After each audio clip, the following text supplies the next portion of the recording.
Hey, what's going on everybody? This is your old pal Kevin, and today I'm going to be doing some drawing in my sketchbook. And when I opened her up, I didn't quite know what I was going to be drawing. I just knew that I wanted to fill a page and I wanted to do something with color.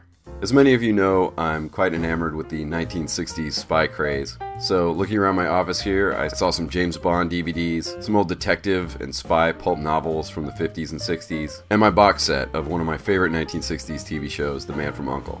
So I thought I'd head in that direction.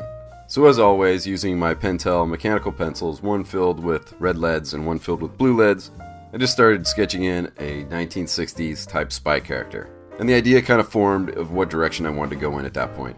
I decided I want to kind of mess around and try to emulate an illustration you might see in a 1950s or 60s adventure magazine, and kind of emulate somewhat of the printing process that they had back then with the limited colors. So the main character that's up front, I wanted to sketch in with the blue lead, because I decided when I go to color, he was going to be more cool, and so that underdrawing would fade away. And then with the background characters, I sketched them in with the red lead, because I planned on sketching them in with warmer tones, so the red underdrawing would then fade away. I did a video a little while ago on what is in my sketchbook toolkit, and I don't remember if I mentioned this or not, because I wasn't using them at the time, but occasionally I have a very cheap set of Crayola colored pencils that have crept in and out of that toolkit, and currently I've put them back in, and that's what I decided to use to color this page. For the character up front, I went with the blue and black pencils.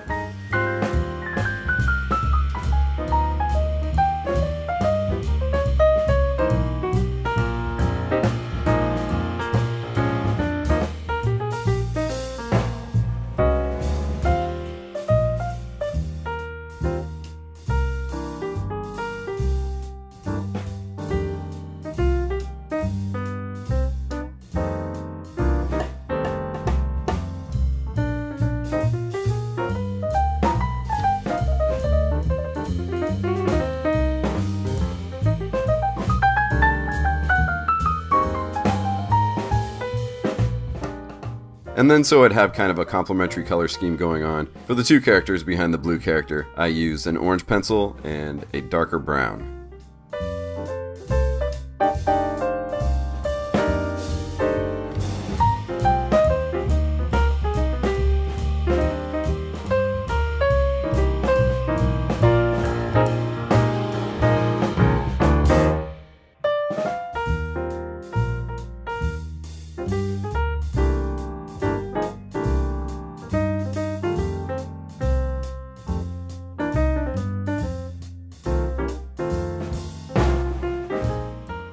Oh yeah, I also forgot to mention I'm a fan of classic horror as well, so Nosferatu's shown up. And as I've said before, working your sketchbook is how you get ideas out, how you experiment, how you get your bad drawings out of the way. So this was a bit of an experiment. I used a lighter orange and red for Nosferatu. Ultimately, I don't think it was the right choice. I think the lighter orange was fine, but I probably should have gone in with like another brown, just a little bit more harmonious with the rest of the piece. And I probably should have colored him with a lighter touch, so he would fade more into the background.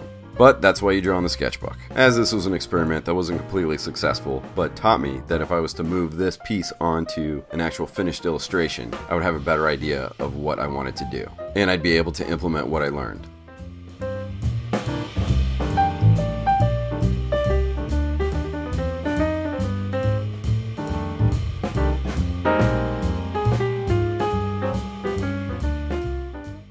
And then it was at this point that my daughter popped her head into my office and asked if she could draw in my sketchbook. And I can't refuse her. I love her art, I love to see it in my sketchbook, and I love to encourage her.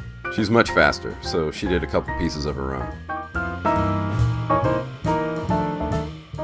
When she was done, I got back to it. You can see a portrait of me that she did on the left-hand side of what I'm working on here. And at this point, I'm just finishing up. And looking at that red, man, I wish I used brown. But all in all, this was a fun page to draw. Learn some things, and maybe someday I will turn this into an illustration.